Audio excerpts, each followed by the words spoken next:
Quel est le meilleur matériau pour construire au Cameroun? Je suis sûr que tu vas être surpris. Tu veux construire, mais tu sais pas quel matériau utiliser, si tu dois utiliser du parpaing, de la brique de terre, tu veux que ta maison tienne, qu'il fasse bon à l'intérieur, que ça tienne dans ton budget, mais tu ne sais pas quel matériau choisir. Reste connecté, je te lance le générique et je suis sûr que tu vas être surpris.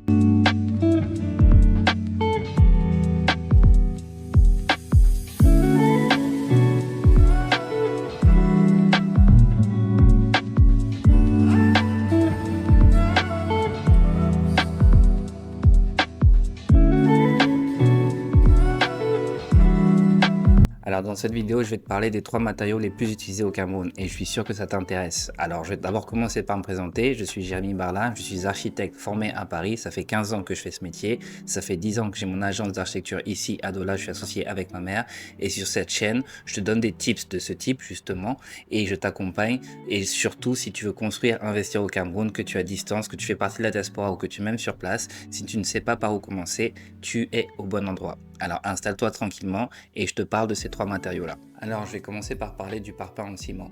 Effectivement, c'est le plus commun, c'est celui qu'on utilise tous, c'est celui qu'on voit tous, etc. Donc c'est le premier matériau qui vient à l'esprit. Ensuite, je vais vous parler de la brique en terre cuite, puis de la brique en terre compressée. Je vais vous parler de leur coût, de la durabilité, vous parler de la composition, de la résistance et essayer de casser les clichés qu'on a par rapport à ces 3 matériaux. Alors beaucoup de Camerounais sont influencés par des clichés tenaces par rapport à ces matériaux qui ont une influence directe sur le coût, sur le choix, sur le budget, sur le confort thermique. Donc c'est vraiment important de pouvoir parler de chaque matériau et de pouvoir essayer de déconstruire un peu les idées reçues qu'on a par rapport à ça. Le premier cliché que je vais évoquer, c'est par rapport au parpaing. Le parpaing, effectivement, en ciment, souvent vous entendez des gens dire, et je suis sûr que vous-même vous avez déjà parlé comme ça, je vais construire en dur. Donc le parpaing, c'est solide. Alors je vais déconstruire ça tout de suite, justement. Le parpaing n'est pas solide par essence. Tout dépend de sa composition, du ferraillage, du dosage, mais sachez que les parpaings sont creux. Donc si déjà ils sont mal conçus, vous allez voir qu'ils vont s'effriter comme un pavé breton. C'est des biscuits, là, les pavés bretons. Là, quand tu touches comme ça s'effrite un peu. Voilà, mais c'est un peu la même chose. Et donc le fait qu'ils soient creux, ça le rend moins isolant qu'une brique par exemple, etc. Donc l'idée que le parpaing est solide, une idée qui est un peu erronée justement parce que ça dépend de plein d'autres facteurs. Le cliché numéro 2, c'est le pire. C'est celui que c'est l'un de ceux que j'ai entendu le plus depuis que j'ai commencé ma carrière ici au Cameroun, c'est que la brique c'est pour les pauvres. Alors ouais, je sais qu'on construit au village en briques, mais s'il vous plaît, les gens en fait font l'association entre briques village et parpaing ville. Et les gens comme les gens ne veulent plus aller au village parce qu'ils ont honte, ils disent qu'ils vont construire en parpaing parce que la maison au moins en parpaing, ça montre qu'on a réussi, etc. et tout.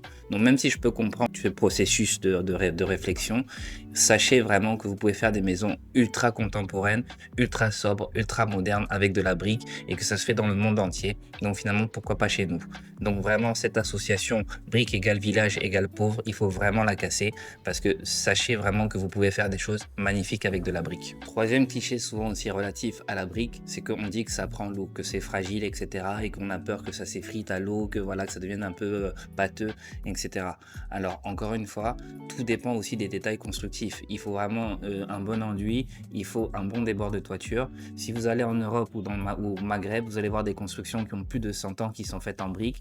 Donc c'est pas une question de matériaux, c'est une question d'entretien. S'il y a un paramètre que vous négligez, il va avoir des effets qui vont être visibles et peut-être que ce sera visible sur le matériau, sur la brique. Et ce sera pas une question de matériaux, mais une question de problèmes en cascade qui se sont posés pour justement créer cet effet-là. Donc encore une fois, il faut casser ce cliché et cette idée. Enfin, quatrième cliché, la brique c'est plus cher. Alors, c'est pas exactement faux, c'est pas exactement vrai. Oui, à l'unité, peut-être la brique peut être plus chère que le parpaing, ça c'est sûr.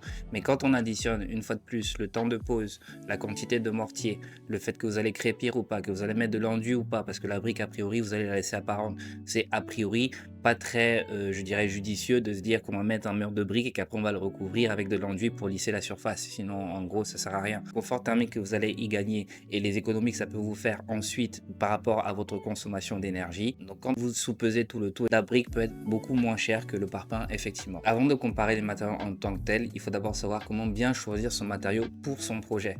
Et effectivement, vous ne choisissez pas le matériau comme ça de façon, je dirais, arbitraire, parce que ça dépend de votre budget, ça dépend du souci, du confort, de la longévité, de la durabilité, ça dépend aussi de l'accès aux matériaux selon la région dans laquelle vous êtes, etc. Donc encore une fois, vous mettez en commun tous ces points justement, vous les rassemblez et peut-être qu'il sera plus pertinent dans un environnement de choisir de la brique de terre ou plus pertinent de choisir du parpaing. Moi, j'ai déjà construit effectivement au village. Pour construire le parpaing, il fallait donc reprendre la piste, faire je sais pas combien de routes pour aller chercher des sacs de ciment, les ramener, etc. pour pouvoir taper le parpaing sur place. Alors que parfois, la brique, on peut la faire aussi sur place et vice versa. Donc voilà, tout dépend aussi de l'endroit où vous construisez. Donc maintenant, je vais vous parler de la composition de chaque matériau. Donc le parpaing est composé de ciment, de sable, de gravier et d'eau.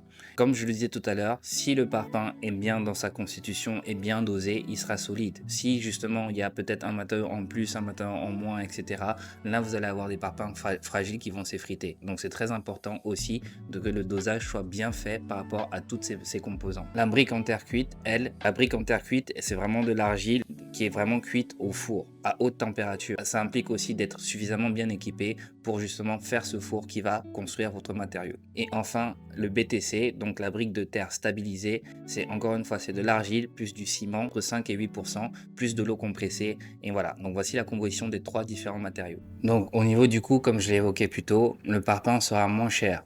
La brique de terre, elle sera un peu plus chère justement, et la brique de terre compressée sera vraiment un prix moyen. Donc à l'achat à l'unité, effectivement, la brique de terre est plus chère et le parpaing est le moins cher. Au niveau de la pose et de la main d'œuvre, alors le parpaing, vous le savez tous, voilà, pas besoin d'avoir une formation spécifique, tout le monde sait poser des parpaings aujourd'hui. Donc, moi je sais pas le faire, mais voilà, donc c'est juste pour vous dire que c'est le plus répandu ici au Cameroun et donc c'est le plus facile et non plus facile de trouver de la main d'œuvre qualifiée qui pourra donc poser du parpaing. La brique de terre cuite, elle sera un peu plus compliquée, c'est un peu plus technique parce qu'il y a aussi un aspect esthétique qu'il faut maîtriser par rapport au mortier, etc. Surtout si la brique doit rester apparente. Et enfin, la brique de terre compressée, elle nécessite plutôt une formation parce qu'il faut bien connaître le matériau aussi. Ça se fait beaucoup moins chez nous. Encore une fois, ça vous permet de voir aussi ce qu'il est plus adapté, plus facile de faire selon votre contexte, votre projet et votre vision et votre objectif esthétique notamment. Alors en termes de durabilité, le parpaing il peut être durable mais il peut aussi être fissuré justement. Comme je vous l'ai dit tout à l'heure, si le dosage n'est pas bien fait scientifiquement parlant, le parpaing à la longue pourra fissurer. La brique de terre nécessite peu d'entretien et elle est effectivement très durable. La brique de terre compressée, elle, effectivement, elle peut être durable si elle est bien protégée de l'eau. Donc encore une fois, bien tenir compte de tous les autres paramètres autour du simple matériau. Donc là, on arrive aux parties intéressantes, le confort thermique. C'est ça qui nous intéresse, c'est ça qui vous intéresse, non? Effectivement. Quand vous mettez du parpaing, le parpaing chauffe très vite. C'est pour ça que toutes nos maisons qui sont en plus mal orientées, qui sont mal conçues, etc. C'est pour ça qu'on se ruine à mettre des climatisations. Le clim est en train de tourner chez moi et à la fin du mois, ça se ressent sur la facture. Donc le parpaing a vraiment un très mauvais confort thermique parce qu'il chauffe très vite.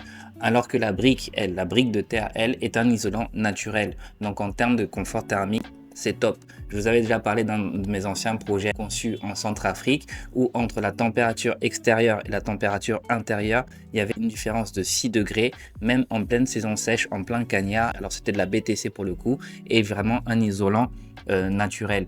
Et donc j'en reviens donc à la BTC qui offre encore plus de confort naturel par rapport à son inertie thermique. Donc voilà, donc c'est vraiment très important aussi de traiter le matériau par ce qu'il apporte intrinsèquement. Si en plus vous associez à tout ça une bonne conception, une ventilation naturelle par le sol, un vide sanitaire, une toiture dégagée, etc. qui permet aussi à l'air de jouer son rôle d'isolant, vous allez trouver quelque chose vraiment de très optimal en termes de confort thermique. En termes écologiques, alors oui, le parpaing est beaucoup plus polluant, c'est du ciment, c'est pas recyclable. Sachez que quand vous allez utiliser du parpaing, ce sera beaucoup plus polluant écologiquement parlant. La brique, elle est recyclable, elle est beaucoup moins polluante et justement est réutilisable, ça reste beaucoup plus intéressant. Et encore une fois, la BTC a une très faible empreinte carbone et donc est beaucoup plus économique que les deux matériaux précédents. Donc aussi, pensez à ça si vous voulez réfléchir en termes de durabilité. Alors maintenant, c'est en termes esthétiques. L'esthétique, vraiment, c'est les goûts et les couleurs.